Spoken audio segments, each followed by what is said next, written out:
soprano note of a first inversion chord can be doubled in two more ways, and to accomplish this we're going to learn two more structures as well.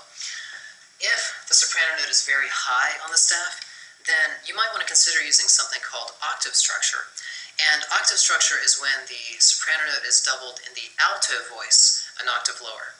So let's take a look at that. Again, we're building a 2-6 chord here. The notes we need are still D, F, A. But since the soprano note is A, then we need an additional A because in a first inversion chord, you double the soprano note.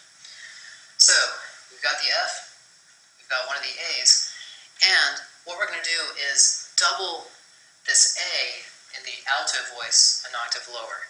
And that's how we create octave structure. That means, of course, that the tenor gets the remaining D, and everybody's happy.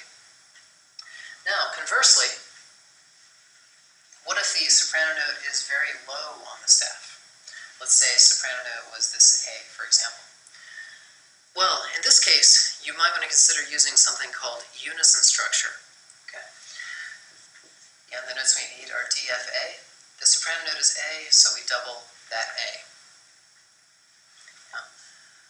Unison structure is when the soprano note and the alto note are the exact same note. So we would give the alto note this A as well, which of course means the tenor note gets the D. And that's how you create unison structure, because the soprano note and the alto note are on the same pitch. Okay. So you've learned neutral structure when the soprano note is doubled in the tenor an octave lower.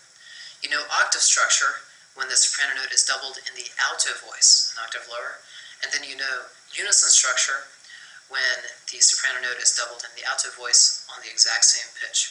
These are all structures that you will use when creating first inversion chords, because remember, the rule for part writing is double the soprano.